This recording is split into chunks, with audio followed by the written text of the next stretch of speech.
Hello and welcome to your Cymbal Basics video. I'd love to share what I know and some of the things that I teach when I'm working with marching cymbal lines.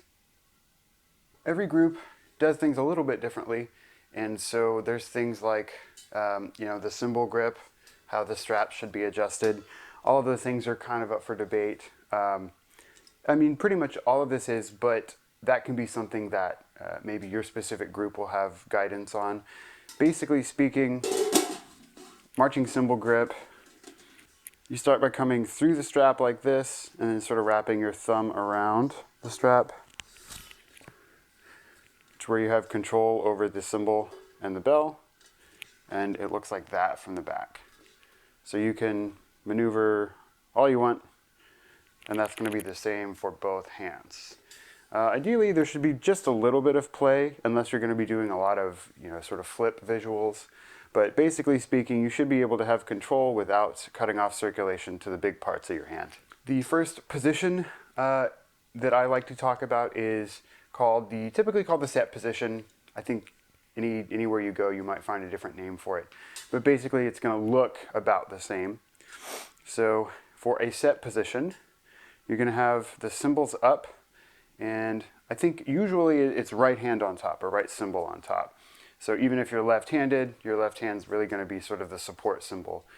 You're going to bring the cymbals up. You're going to have them out from your body for, safety reasons mostly, so you don't hit your body unnecessarily when you're performing these different techniques. But you're going to have your cymbals at an angle, and again, this is something that can be sort of adjusted as need be. I go for maybe a 45, maybe a little bit flatter than a 45, but the main important thing for set is that your cymbals are going to be out away from your body. Once you have that in place, you're in pretty good shape. Cool. The first playing technique I like to talk about is a crash, just a normal crash, how you would see it notated sort of in the middle of the staff for a unison crash, or on any of the split lines for a split. I like to work with a 3-step crash whenever possible. It's definitely not always possible, but basically we have, like it says, 3 steps. So if we're in our set position, we have our prep, right? We separate the cymbals a little bit. You're going to bring your right arm back. You're going to angle the right cymbal just a little bit down towards the other one. We obviously don't want any sort of strange angle that way, but we don't want them to hit like this either. It's going to feel like you're taking the edge of the cymbal through the middle of the other one. All right, so that's our prep. The second step is obviously the crash. All right, so we crash all the way through, prep, crash. We reload. We go back to our set position. All right, everything we do really should have a count attached to it. The big, really experienced and almost professional groups, pretty much everything they do has a count to it. Even if it looks like they're going from place to place in sort of a flowy motion, they have checkpoints at least. All in all, that is prep, through, reload. That's the basics of our 3-step crash, and we're going to use that in a lot of different ways as we explore these other techniques. Cool. Once we have our 3-step crash set up going and we can pretty much get our crashes in time, we want to look at our first technique. Past that, it's going to be our crash choke. Depending on the notation, the crash choke could be super short, it could be super long, but the basic idea is that we're cutting off the sound with our body. We're using our big muscle groups in our abdomen and sometimes our sides to bring that crash to a choke. Right, so let's say that we have our normal crash here. This is one way, and this is the way I usually start folks out on a crash choke. So we have our prep. Okay. The angles can differentiate a lot depending on your needs, but basically you're going to bring the cymbals into your abdomen. Okay, you'll want to be flexing your core here, just because you don't want to actually hit yourself, and you don't want to bring it in with such force that you're going to be injured. You don't want to wind yourself. But if we have a crash and you bring both plates into you, that sound is going to stop pretty quick, right? If you want a shorter choke, you just shorten the distance.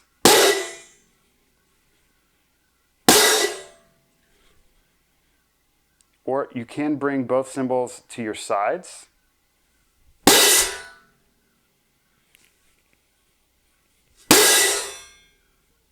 So you can use either of those choke techniques depending on what the music calls for, what the visual moment calls for.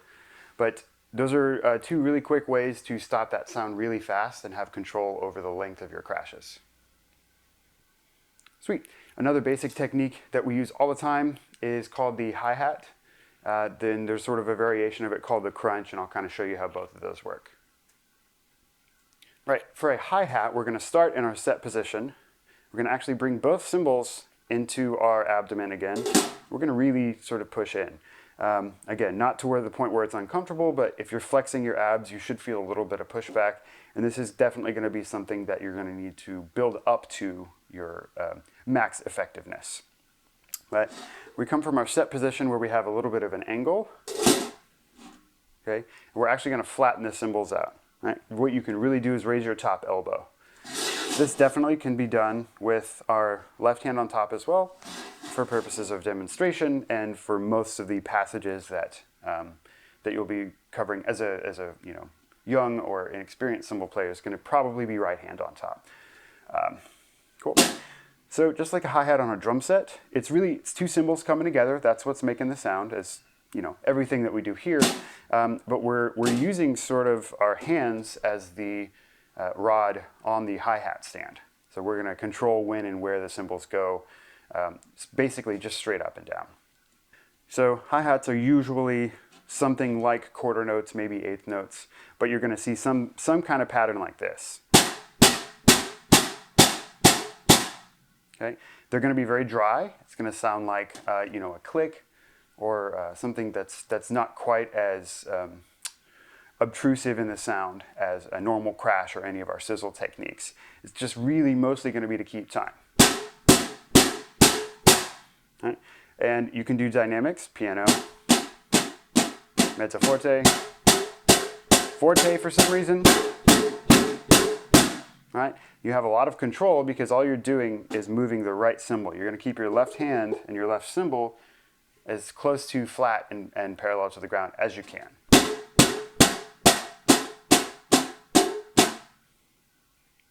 All right. So that's our hi-hat. Let's take a look very briefly at the crunch.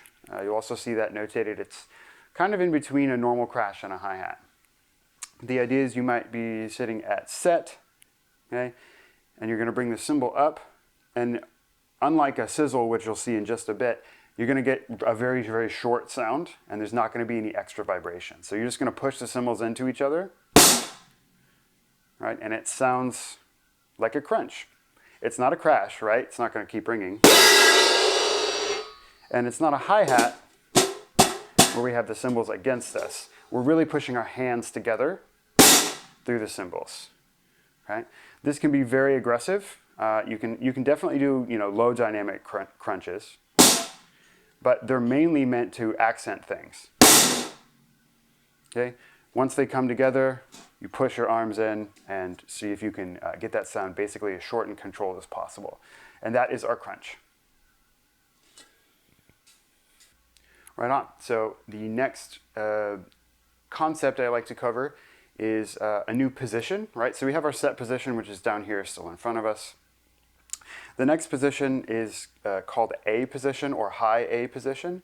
And basically you take the set position that you have out front and you're going to bring both cymbals up.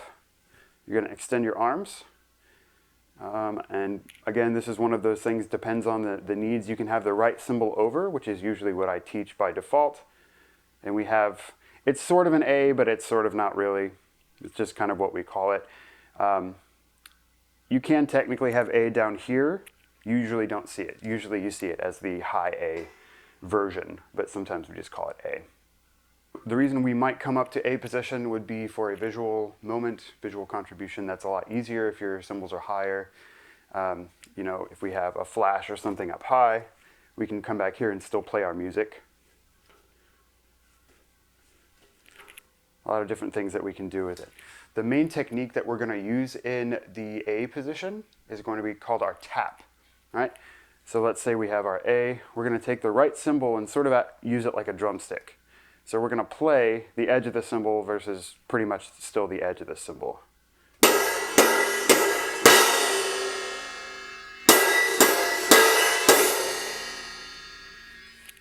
So that's the basis of a tap. It's a nice thin sound. It has a lot of wash to it, but it's very versatile and something that we can use. We can have unison taps if we want to actually hear the sound, or if we just want to kind of keep time. That's a great way to do it. The next technique that we would sort of extend from that is going to be our tap choke. Right? So if we find ourselves in our A position and we play a tap,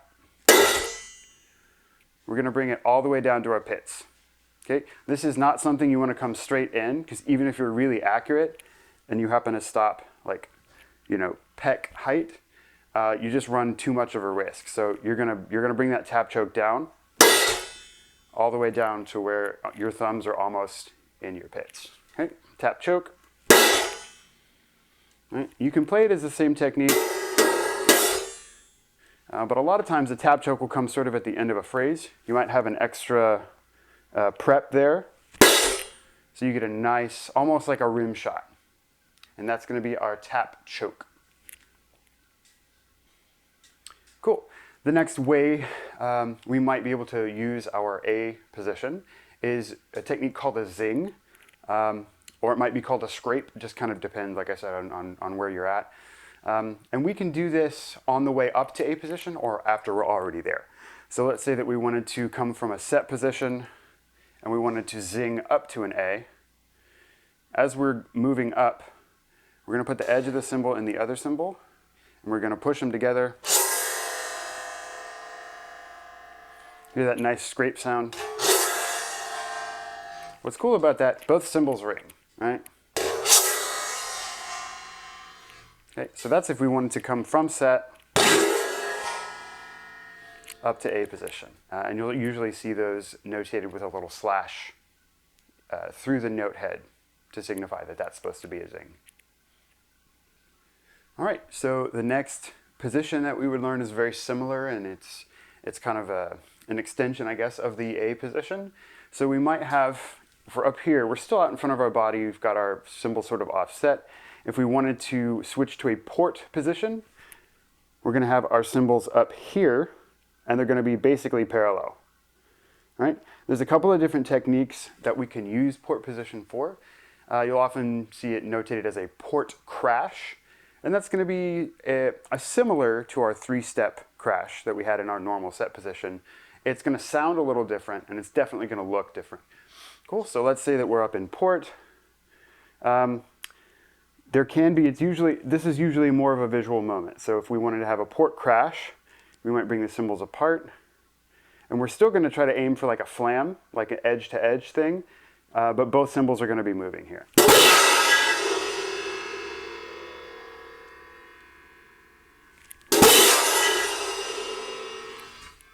Cool, so you'll notice that after the cymbals come together,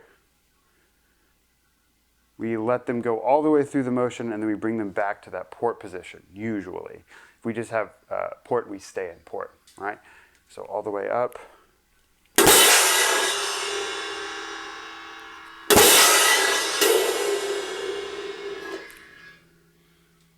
So that is our port position and our port crashes. We can also have a port sizzle, and I'll show you sizzles in port and then in our normal set position as well. So let's say that we're up here. If we want to sizzle, we just sort of let the cymbals stay together and let them vibrate against one another. You'll see me also, just to sort of exaggerate, you don't always have to do this, but you'll see me bring my fingers up and where the weight of the cymbal is sort of resting on the strap and on my palm, all right? At the heel of the hand. So we're up in port. Let's say we want to do a sizzle. And then when you want to stop the sizzle, you just sort of put your hands on there, on the bell, and you can push them together. Or you can put your hands on the cymbal and bring them apart if you want an even more subtle ending. So that's our port sizzle. We can also use the sizzle technique in our set position. Okay, so let's say we wanted to sizzle here. Instead of having a 3-step crash and having our prep be down, you can kind of lay the cymbal where the bottom edge sort of makes contact first. And it's the same principle. You have control over when the cymbals stop vibrating together, but you just sort of hold them and suspend it.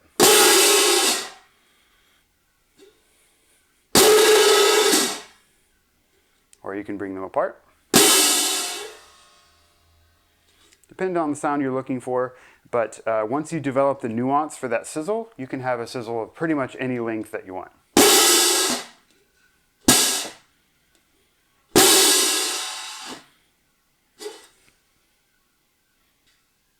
Cool. So the last technique I like to talk about is sort of an extension of our sizzle. It's what we call a fusion. Some music will call it a sizz suck or a sizzle suck. I prefer fusion. I think it's just it's a neater term. And you'll see it notated kind of like this in cymbal music. So fusion, we start with a sizzle, but we change the angle just a little bit. It's more like our 3-step crash. So we might have a prep, and we're going to quickly, in the through phase, we're going to bring it back down into set with the cymbals together. So it might look like this.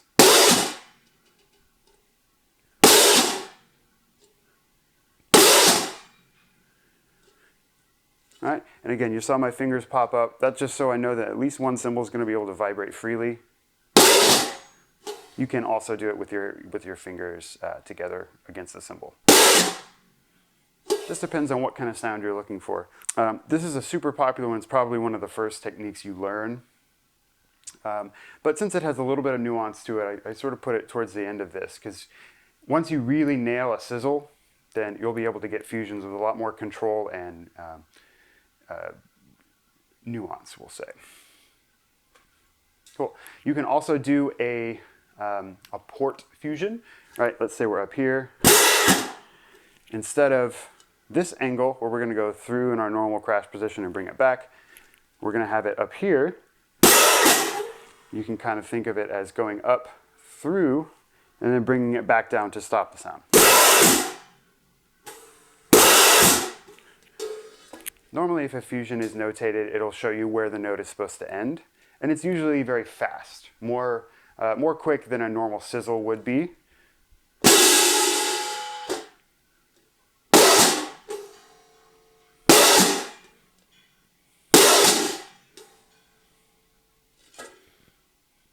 Cool. Those are our basic techniques and some of our different forms that we use. I have actually put together a small etude to kind of show some of these off. This should be like anything in music while we're learning it, should be put to a metronome. You should be, thinking about timing as the main thing that we're looking for. Such a visual and such a washy, loud instrument, it really has to be exactly where we need it to be in time every single time. There's kind of nothing worse for an impact than a crash that's a 16th note early or a 16th note late, or the wrong technique or the wrong prep.